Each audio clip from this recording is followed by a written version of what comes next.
A flashlight suddenly dropped to the floor, and the girl immediately swiveled its beam toward the outside. Luckily, she moved fast enough that the kidnappers didn't notice her. After making sure it was safe, one of the kidnappers turned on the room light, and Lucy squeezed her eyes shut in terror, curling her body into a tight ball. She had snuck over here tonight to meet her boyfriend, so the kidnappers had no idea she was in the house, and it was hard to imagine what would happen if she were discovered. Fortunately, at that moment, all the kidnappers' attention was fixed on the bed. Their leader was lying on it after all. It turns out that when they broke in tonight, Lucy's boyfriend had heard the commotion. He grabbed a baseball bat and rushed out caught off guard. The leader had taken a blow to the head, tumbled down the stairs, and gotten a shard of glass stuck in his waist. Lucy guessed her boyfriend was most likely dead, and the thought made her want to cry. At this point, the kidnappers were arguing about whether to take their leader to the hospital. The plan was already half successful, and he refused to give up halfway. He ordered his men to clean up the scene, leaving only a short-haired guy in the room to take care of him. Learning that the group wouldn't be leaving anytime soon, Lucy felt even more desperate. Watching the leader writhing in pain on the bed, the short-haired guy tried to look up remedies online, but in the process, he accidentally knocked Lucy's bag to the floor. Glimpsing her phone sticking out of the bag,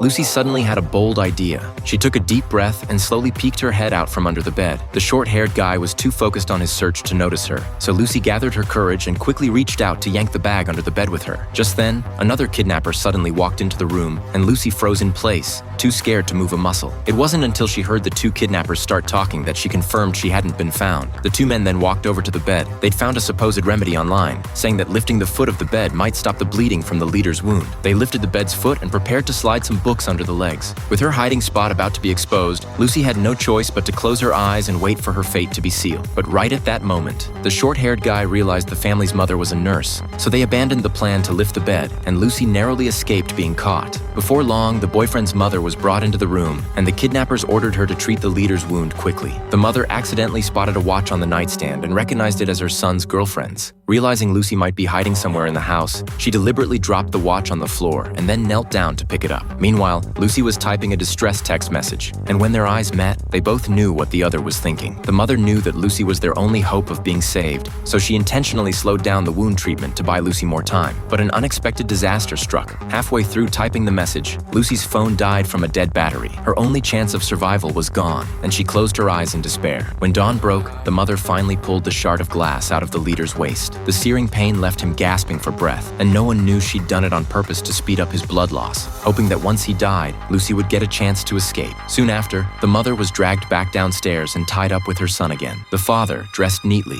had his tie fixed thoughtfully by one of the kidnappers before being hauled outside and forced into a car. It turned out the kidnappers planned to use his position as a bank manager to rob the town's biggest vault. As the car drove away, only the short-haired guy and the leader remained in the house. The short-haired guy wasn't in the room, and the leader on the bed hadn't moved in a long time. Lucy couldn't wait to seize the chance to escape, so she peeked her head out to check the situation. Thankfully, the short-haired guy didn't spot her, and she escaped again. But her relief was short-lived when she saw the short-haired guy carrying a bucket of gasoline back from outside. It turned out he planned to burn the house to the ground once his accomplices returned from the bank heist, leaving no trace behind. Lucy was petrified. She knew she couldn't keep hiding forever, but with the short-haired guy staying in the room non-stop, she had no way to get out. Just when she was at her wit's end, the short-haired guy kicked a ball-shaped alarm clock under the bed. After a moment of quick thinking, Lucy came up with a plan. She set the timer for 1 minute and 30 seconds, pressed the countdown button, then slowly crawled to the foot of the bed, waiting for the right moment to toss the clock into the corner of the room. As the countdown ticked down, Lucy held her breath, and when the alarm went off, the two kidnappers' attention was instantly drawn to the sound. Seizing the opportunity,